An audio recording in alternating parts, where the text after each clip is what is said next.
At 62, Johnny Depp finally reveals what we all suspected, but the truth cuts deeper than anyone imagined. For decades, millions watched him disappear into characters so completely that the man beneath seemed like just another performance. We saw the charming rogue, the tortured artist, the rebel who never quite fit. But behind those kohl-rimmed eyes lay secrets that would reshape everything we thought we knew. The world celebrated his ability to become anyone except himself. Captain Jack Sparrow, Edward Scissorhands, the Mad Hatter, each character a place to hide. What we suspected was that the performances never really ended. Somewhere between the cameras and the courtrooms, Johnny Depp had lost track of where the characters ended and the man began. Now stripped bare by legal battles, he's finally ready to confirm what fans always feared. The masks weren't just for the movies, they were surviving. But here's what makes his story extraordinary. It's about what happens when someone spends a lifetime running from themselves, only to discover that fame became the thing that nearly destroyed them. The question haunting every recent confession is this: can you ever truly know yourself when the world has fallen in love with your disguises? If Johnny Depp ever made you question the price of stardom, leave a like as tribute. The story begins with a wounded child in Kentucky who learned early that sometimes survival means becoming someone else entirely. John Christopher Depp Jr. entered the world on June 9, 1963, in the small Kentucky town of Owensboro. But home was never really home for the boy who would become Hollywood's most notorious shapeshifter.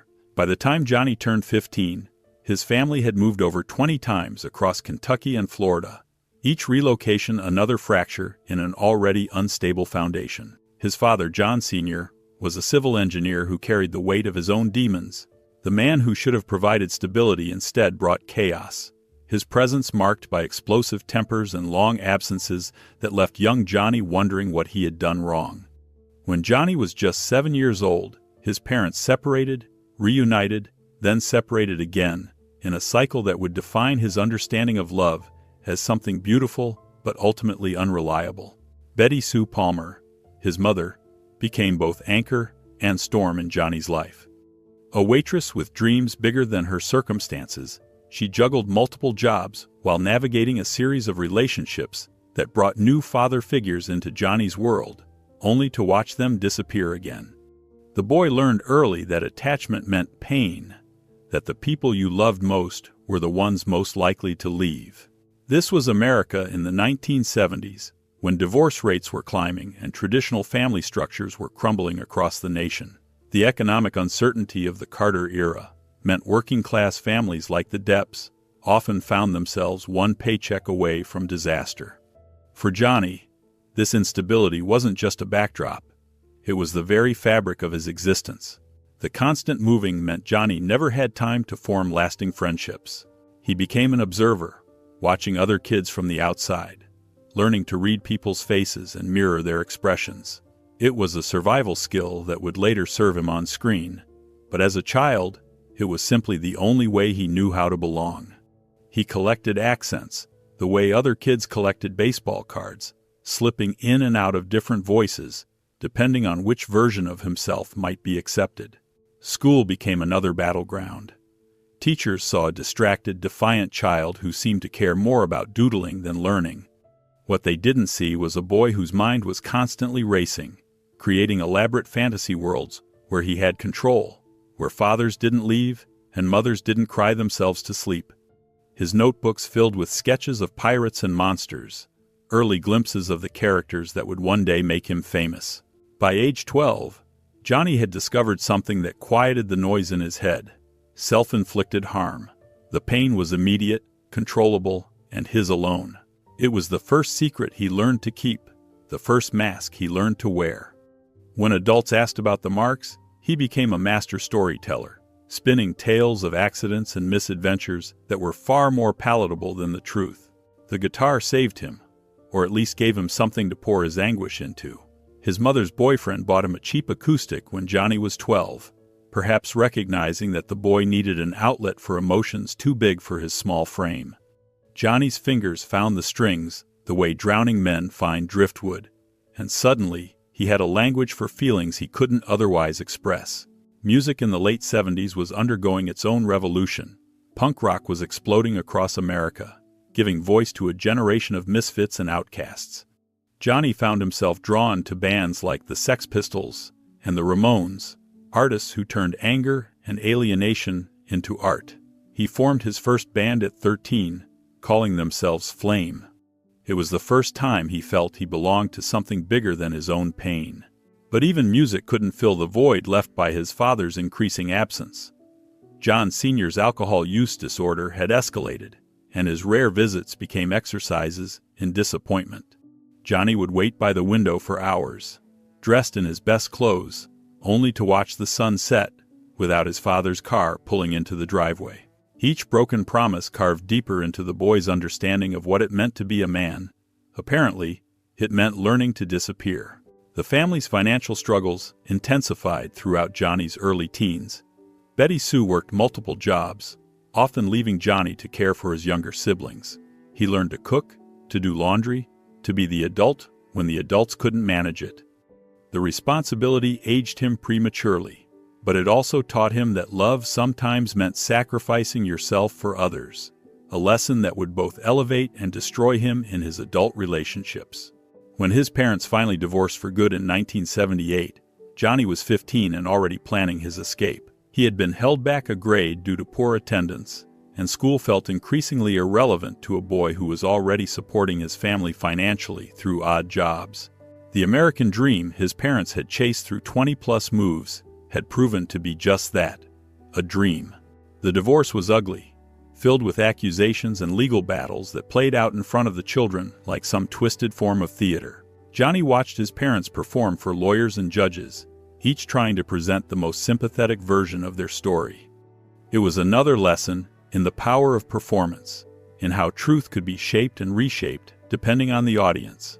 This was the era of Saturday Night Fever and Star Wars, when America was trying to disco its way out of economic malaise and find new myths to believe in. For most teenagers, pop culture offered escape and identity. For Johnny, it offered something more crucial: proof that misfits could become heroes, that the wounded could transform their pain into something beautiful. His relationship with his mother deepened during these years, but it was complicated by her own struggles with stability and her pattern of choosing men who couldn't provide the security she craved. Johnny became her confidant, her emotional support, learning to navigate the complex dynamics of being both son and surrogate partner. It was a burden no child should carry, but it also gave him an almost supernatural ability to read people's emotional needs, a skill that would make him irresistible to directors and devastating to romantic partners.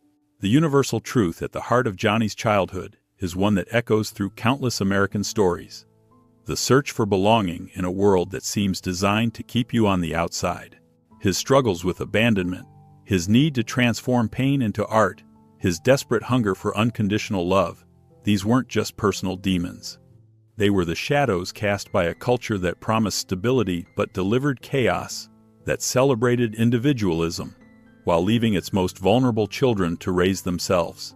At 16, Johnny made the decision that would change everything. He dropped out of high school to focus on music full-time. It wasn't rebellion, it was survival. School couldn't teach him what he needed to know about becoming someone else, about disappearing into something larger than his own broken history. But what Johnny didn't know, as he walked away from traditional education and toward an uncertain future, was that his greatest performances wouldn't be on a stage. They would be in the endless audition of daily life, where he would spend decades trying to become the kind of man someone could love enough to stay with. The boy who learned that home was wherever you could make people believe you belonged, was about to discover that sometimes the most dangerous place to hide is in plain sight. The boy who had learned to disappear into music now faced his greatest vanishing act yet, becoming someone Hollywood might actually want. In 1979, Johnny packed his dreams and his guitar into a battered car and made the pilgrimage from Florida to Los Angeles, where broken dreams lined the streets like fallen palm fronds. Los Angeles in the early 80s was caught between two worlds. The last gasps of 70s hedonism collided with Reagan's Morning in America optimism, creating a landscape where image mattered more than authenticity. For a young man who had spent his childhood becoming whoever people needed him to be, it should have been paradise. Instead, it became another kind of prison. Johnny's first years in Hollywood were a masterclass in rejection. He worked construction, sold pens over the phone, and played dive bars where audiences cared more about their drinks than his music. His band, the Kids, had followed him west with desperate hope. They survived on ramen noodles and the blind faith that only the very young can sustain. The entertainment industry was transforming. MTV had launched in '81, creating a visual language that prioritized style over substance. Television was becoming sophisticated with shows like Hill Street Blues, but for every success story, thousands of beautiful, talented young people served tables while waiting for their break. Johnny's first taste of the industry came through his marriage to Lori Ann Allison, a makeup artist who worked the Sunset Strip. She represented the stability his chaotic childhood had never provided. But even in love, Johnny felt like he was playing a role. The devoted husband, the struggling musician, the young man with a plan. The truth was, he had no idea who he was supposed to become. The transformation from musician to actor happened by accident. Through Lori's connections, Johnny met Nicolas Cage, who saw something the young Kentuckian couldn't recognize. Cage introduced him to his agent, who suggested acting. It wasn't ambition that drove Johnny to his first audition. It was desperation. The Kids were going nowhere. Money was running out, and performance was his only mastered skill. His first film role came in '84's A Nightmare on Elm Street, playing Glenn Lance, a character whose qualifications seemed to be looking vulnerable while terrorized. Director Wes Craven chose Johnny because he had the look of a guy who wouldn't hurt a fly but might have demons. It was more prophetic than anyone realized. Being on set was unlike anything Johnny had encountered. Where music expressed his inner turmoil, acting required becoming someone else entirely. For someone who'd never felt comfortable in his own skin, discovering he could literally become other people was both liberation and curse. He was unnaturally good at it, but success filled him with odd emptiness. When 21 Jump Street came along in '87, it seemed like every struggling actor's dream. The show would make Johnny a household name, a teen heartthrob whose face adorned bedroom walls across America. But success could be its own trap. Tom Hansen was everything Johnny had never wanted to be: clean-cut, conventional, safe. Yet playing him provided desperately needed financial security and industry credibility. The irony wasn't lost on him. A show about undercover high school cops had given an actual dropout his biggest break. As cameras rolled and fan mail poured in, Johnny understood something crucial about fame. It wasn't about being seen for who you really were, but as who everyone else needed you to be. Jump Street's success was immediate and overwhelming. Suddenly, Johnny found himself on magazine covers, pursued by screaming fans, typecast as the sensitive bad boy teenage girls dreamed about, but the attention felt hollow, like applause for a performance he hadn't chosen. He began rebelling, showing up late, experimenting with his appearance, pushing back against the wholesome image the network demanded. Behind the scenes, Johnny exhibited self-destructive patterns that would later define his adult life. He found himself drawn to dangerous situations his characters would never encounter, as if trying to prove he was more than just another manufactured teen idol. His marriage to Lori Ann ended as his career ascended, another casualty of success that felt more like suffocation. The boy who had survived by becoming whoever others needed was discovering that fame meant becoming trapped in other people's expectations. Audiences loved Tom Hansen, but Johnny was beginning to hate him. By the time Jump Street ended, Johnny had learned something that would shape his career. Popularity and artistic satisfaction were often mutually exclusive. He was 26, financially secure, and more lost than ever. The question haunting him was simple but profound. Now that he'd proven he could be who everyone else wanted, did he have the courage to discover who he actually was? But what came next nearly destroyed everything. What came next was both salvation and damnation, wrapped in the same beautiful package. In 1990, director Tim Burton was looking for someone to play a character unlike anything Hollywood had ever seen. A gentle soul with scissors for hands, an artificial man more human than most real people. When Burton saw Johnny Depp, he didn't see the teen heartthrob from Jump Street. He saw Edward Scissorhands. The transformation was immediate and profound.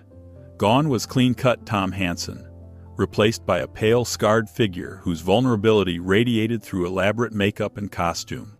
For Johnny, stepping into Edward's leather outfit felt like coming home to a version of himself he'd never known existed. Here was a character who was literally an outsider, who couldn't touch anything without causing damage, who longed for connection but was designed for isolation. The film became an instant classic, establishing the template for everything that followed. Johnny had discovered his greatest gift wasn't conventional leading man charisma. It was his ability to find the beating heart inside life's misfits and outcasts. Audiences didn't just watch Edward Scissorhands. They fell in love with him, with his gentleness, his artistry, his tragic beauty. Burton saw something in Johnny that would change both careers forever. The director later said Johnny had the ability to be completely believable as someone who doesn't belong in this world. It was eerily prophetic, both professionally and personally. Their collaboration would produce cinema's most memorable characters, but also enable Johnny's retreat from reality into increasingly elaborate personas. The early 90s were a time of cultural upheaval. Grunge music challenged 80s excess, independent films gained mainstream attention, and audiences hungered for authenticity in an increasingly manufactured world. Johnny, with his commitment to character work over celebrity, seemed to embody this shift toward the genuine and unconventional. But with Edward Scissorhands, something else began. Johnny's relationship with Winona Ryder, his 18-year-old co-star who represented everything pure about fame. Their romance played out like a fairy tale in magazines. Two beautiful young actors, seemingly genuinely, desperately in love. Johnny famously tattooed Winona forever on his arm, a permanent declaration that felt both romantic and slightly unhinged. The public adored it. Here was a love story transcending Hollywood's typical manufactured relationships. Johnny and Winona projected artistic integrity in an industry known for superficiality, attending premieres together and giving interviews about their shared passion for literature and film. Behind the scenes, pressure was mounting. Johnny's relationship with Winona coincided with his first serious experiments with substance use disorder, as he discovered chemicals could quiet the same inner noise that characters had always soothed. The combination of artistic success and romantic obsession created a perfect storm of intensity that both fueled performances and began eating away at stability. His role choices revealed a defining pattern: the weirder, the better. In 1993's What's Eating Gilbert Grape, Johnny played a young man trapped by family obligation and small-town expectations. Another outsider role, another character dreaming of escape but bound by circumstances beyond control. Industry observers noted Johnny's increasing reluctance to do traditional press or participate in standard Hollywood networking. The Winona breakup wasn't just a personal catastrophe, it was a professional wake-up call. Johnny realized his private life had become as much performance as his film roles, that the public was invested in his romantic storylines as much as artistic choices. The boy who had survived by becoming whoever others needed was discovering fame meant others would project their needs onto every aspect of his existence. His response was typically unconventional, retreating deeper into character work, choosing roles, taking him far from conventional leading man territory. Ed Wood, Fear and Loathing in Las Vegas, Sleepy Hollow. Each role was a step toward committed weirdness that would either establish him as a serious artist or end his commercial viability entirely. The late 90s landscape was changing rapidly. Independent films gained mainstream acceptance. Audiences became more sophisticated, and the old studio system gave way to more fragmented, artist-driven filmmaking. For Johnny, who'd always prioritized craft over business, these changes should have been liberating. Instead, they created new pressures. With greater artistic freedom came responsibility for increasingly expensive projects' success or failure. Johnny found himself not just a star but often the primary creative force behind films that lived or failed based on his choices. The weight of responsibility, combined with his growing reputation for intensity and unpredictability, began taking its toll. By the late 90s, Johnny had achieved something remarkable, becoming one of Hollywood's most bankable stars while maintaining almost complete creative control. He could greenlight projects based purely on interest, work with directors, sharing his vision, and create characters pushing mainstream boundaries. But success was its own trap. The more successful his unconventional choices became, the more pressure to keep pushing boundaries, to keep surprising audiences, to keep being the unpredictable genius transforming any role into magic. The line between Johnny Depp the actor and Johnny Depp the brand was increasingly blurred. The public adored his unpredictability, his commitment to character, his refusal to be just another pretty face. But they didn't see the cost: increasing isolation, growing dependence on substances to manage pressure, how romantic relationships had become another form of performance art. As the millennium approached, Johnny stood at his artistic peak, beloved by critics and audiences, with freedom to choose any role he wanted. He seemed to have everything an actor could dream of: respect, success, and complete creative control. What he didn't have was peace. The choices ahead would test whether the man behind all those masks could survive the very success his characters had created. The new millennium brought Johnny Depp everything he thought he wanted, and everything that would nearly destroy him. Pirates of the Caribbean transformed him from respected character actor into global phenomenon. But success at this level came with pressures no amount of artistic integrity could shield him from. Captain Jack Sparrow, with his swaggering charm and rum-soaked wisdom, became the role that would define Johnny's career and, tragically, his life. The character was born from Johnny's fascination with Keith Richards and Pepe Le Pew, an unlikely combination that somehow created cinema's most beloved pirate. But what audiences saw as whimsical creativity, those close to Johnny recognized as something more concerning. The lines between performance and reality were beginning to blur in ways that went far beyond method acting. By 2003, Johnny was earning $57 million per film, a sum that should have provided ultimate freedom. Instead, it became another cage. The financial success of Pirates meant studios expected him to be Captain Jack in every role, every public appearance, every aspect of his life. The man who had spent his childhood learning to become whoever others needed him to be was now trapped in a persona that the entire world demanded he maintain. Behind the scenes, a different kind of performance was taking place. Johnny's substance use disorder was escalating from recreational experimentation to daily necessity. What had once been a way to quiet the noise in his head became the only way he could function in a world that felt increasingly hostile and artificial. Friends watched in horror as the sensitive artist they loved disappeared behind a haze of chemical dependency.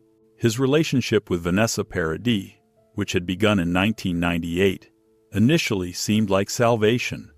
The French singer and actress represented everything Johnny had always sought: artistic credibility, European sophistication, distance from Hollywood's manufactured glamour. Their love affair played out in the French countryside, away from paparazzi and press obligations, and produced 2 children who became the center of Johnny's universe. But even Paradise couldn't protect him from himself. Johnny's financial management during this period was nothing short of catastrophic. He was spending $2 million per month on a lifestyle that seemed designed to insulate him from reality rather than engage with it. Private jets, multiple homes, a staff of dozens, art collections worth hundreds of millions. Each purchase was another layer of protection from a world that had become unbearable without chemical assistance. The spending wasn't just excessive, it was symptomatic of something deeper. Johnny was trying to buy his way back to the safety he'd never really had as a child, creating elaborate fantasy worlds where he could control every variable. His homes became museums of his various obsessions: pirate memorabilia, rare guitars, vintage wine, first edition books. Each collection was a character he could inhabit, another mask to hide behind. His business managers watched his fortune evaporate with growing alarm, but Johnny seemed incapable of understanding the magnitude of his financial peril. When they tried to impose budgets or suggest cutbacks, he would explode in rages that combined the fury of his abandoned inner child with the entitlement of global superstardom. The boy who had once waited by windows for a father who never came was now powerful enough to fire anyone who disappointed him. The 2010s brought new challenges, as Johnny's behavior became increasingly erratic and public. His appearances at premieres and press events were marked by slurred speech, missed cues, and an unsettling disconnect from reality. The charming pirate persona that had once felt effortless now seemed forced, desperate, like a drunk person trying to convince you they're sober. His relationship with Vanessa began to crumble under the weight of his deteriorating condition. She had fallen in love with a wounded artist, not a global brand fueled by substances and sustained by fantasy. Their breakup in 2012 wasn't just the end of a 14-year relationship. It was the collapse of the last stable element in Johnny's increasingly chaotic existence. What came next would test every limit of public sympathy and legal tolerance. Johnny's relationship with Amber Heard began as a whirlwind romance between two beautiful, troubled people, and devolved into something that resembled performance art designed by sadists. She was 23 to his 50, an aspiring actress drawn to his fame and power, and he was a man so lost in his own mythology that he couldn't distinguish between love and possession. The marriage, which lasted from 2015 to 2017, was marked by incidents that would later be dissected in courtrooms and tabloids with forensic precision. Text messages revealed a man whose substance use disorder had transformed him into someone capable of shocking violence and cruelty. Messages to friends describing wanting to harm Amber, references that cannot be repeated in polite company, revelations of behavior that seemed impossible from the gentle soul who had once brought Edward Scissorhands to life. But the most devastating revelation wasn't about what Johnny had done. It was about who he had become. The trials that followed would expose a man so dependent on substances that he couldn't remember entire days, so paranoid and unstable that he saw enemies everywhere, so divorced from reality that he seemed to believe his own mythology about being a misunderstood artist rather than a person whose untreated trauma had metastasized into something dangerous. The legal proceedings became a global spectacle, with millions following every detail of testimony about severed fingertips, defecation in beds, and substance-fueled rages that terrorized household staff. But beneath the sensational headlines was a more profound tragedy: the complete collapse of a human being who had never learned how to exist without performing for others. The financial revelations were almost as shocking as the personal ones. Johnny had somehow spent $650 million and was facing bankruptcy despite earning over $800 million during his career. The money had vanished into a lifestyle so excessive it seemed designed to prove that no amount of success could fill the void left by childhood abandonment and trauma. His former business managers painted a picture of a client who lived in complete denial about financial reality, who would spend $10,000 per month on wine while owing millions in taxes, who maintained a staff of 40 people because he couldn't bear to be alone with his thoughts. The boy who had learned to survive by making others happy was now spending himself into oblivion trying to maintain the happiness of everyone around him. The universal truth at the heart of Johnny's collapse is one that echoes through countless stories of fame and fortune. Success without self-knowledge is not victory, but elaborate self-destruction. His struggles with substance use disorder, his pattern of explosive relationships, his inability to manage money or maintain boundaries. These weren't celebrity problems, but human problems amplified by resources and opportunity. The trials revealed something even more heartbreaking than addiction or abuse. They revealed a man who had become so alienated from his authentic self that he no longer seemed to know the difference between Johnny Depp, the person, and Johnny Depp, the brand. Every relationship had become transactional. Every emotion had become performance. Every moment of genuine feeling had been medicated away or transformed into content for the next role. By 2022, Johnny's career was in ruins. His reputation was destroyed, and his health was so compromised that friends wondered if he would survive the year. The man who had once been hailed as the greatest character actor of his generation was now famous primarily for being a cautionary tale about the toxic intersection of fame, trauma, and untreated mental health issues. The boy who had learned to disappear into other people to survive had finally disappeared so completely that it seemed impossible he would ever find his way back to himself.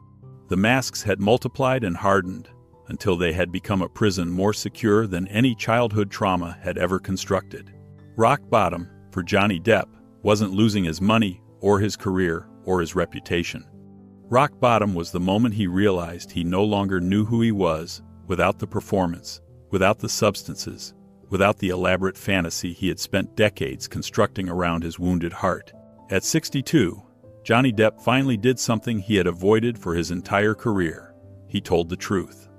Not the carefully crafted truth of press junkets or the performative truth of courtroom testimony, but the raw, unvarnished truth about who he had become and how he had gotten there. In interviews following his legal victories, something fundamental had shifted in the man who had spent decades hiding behind characters. The transformation wasn't dramatic. There were no tearful confessions or grand gestures of redemption. Instead, there was something far more powerful: quiet acknowledgement.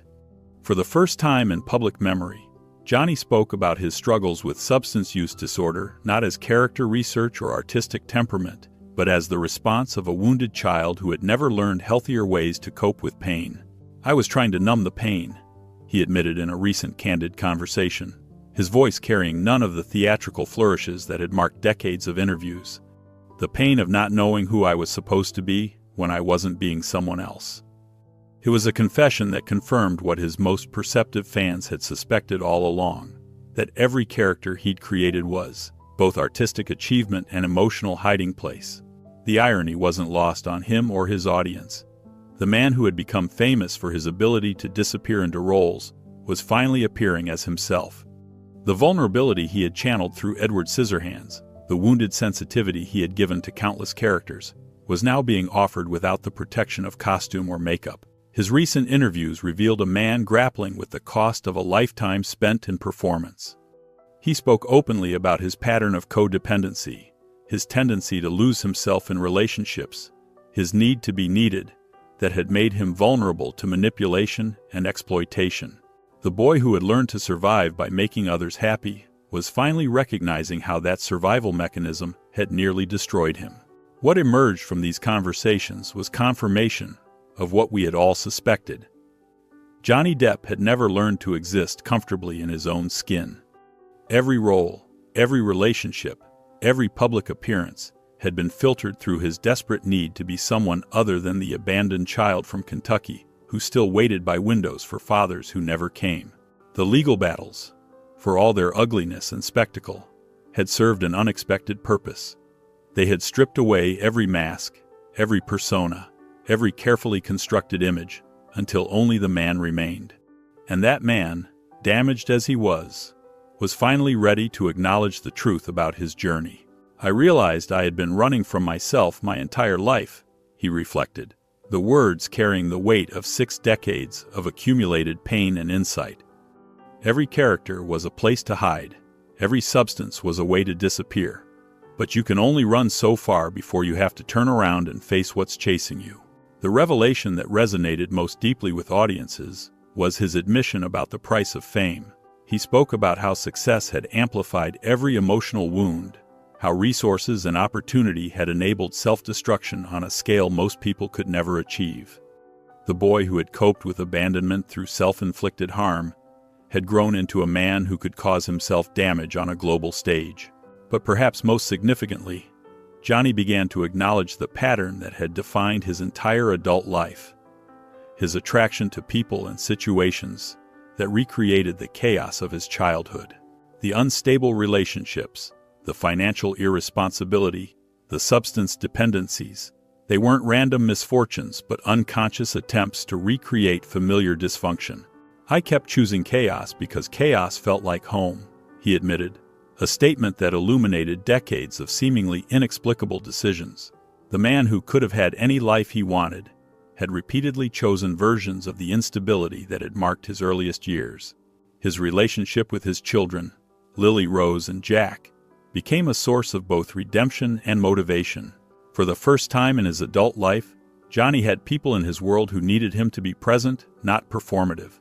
Fatherhood had given him what decades of therapy and treatment had failed to provide: a reason to exist as himself, rather than as whoever others needed him to be. The nostalgia callback that defined this phase of Johnny's story was particularly poignant.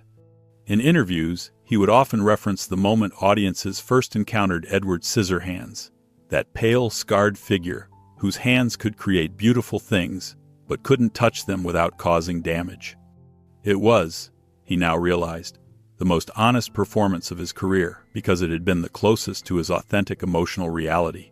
Edward was the part of me I'd been hiding my whole life, he reflected. The part that was different, that didn't fit, that could make beautiful things, but couldn't hold on to them. The character that had launched his serious career had been, all along, the most transparent autobiography he'd ever written. The journey from that first Burton collaboration to his current state of fragile honesty revealed something profound about the nature of performance and authenticity. Johnny had spent 30 years becoming other people in order to avoid becoming himself, only to discover that the self he'd been avoiding was the source of everything beautiful and meaningful he had ever created. His recent creative choices reflected this new self-awareness. Rather than the increasingly elaborate characters of his peak fame years, Johnny began gravitating toward roles that allowed him to explore themes of redemption, fatherhood, and second chances. The man who had once disappeared completely into Captain Jack Sparrow was now choosing projects that let him remain visible within the performance. The question that had haunted his earlier interviews, whether he could ever truly know himself when the world had fallen in love with his disguises, finally had an answer. The disguises hadn't hidden his authentic self. They had been expressions of it. Every character had been a facet of Johnny Depp, refracted through the prism of his pain and projected onto screens worldwide. But the most profound revelation in Johnny's recent confessions was his acknowledgement of what his story teaches about the cost of becoming who the world wants you to be. His journey from wounded child to global icon to broken man to tentative survivor wasn't just celebrity biography. It was a cautionary tale about the price of never learning to love yourself without conditions. At 62, Johnny Depp finally understood what his fans had intuited from the beginning, that his greatest performances had always been the most honest ones, that his ability to inhabit outsiders and misfits came from his authentic understanding of what it meant to never quite belong. The masks were finally coming off, not through dramatic gesture or therapeutic breakthrough, but through the simple, revolutionary act of existing without apology. For the first time in his adult life, Johnny was discovering what it might mean to be enough exactly as he was, wounded, complicated, brilliant, and irreplaceably human. Whether this represents rebirth or simply the final chapter of a complex legacy remains to be written. But one thing is certain: the boy who learned to survive by becoming other people has finally begun the most important performance of his life, learning to be himself.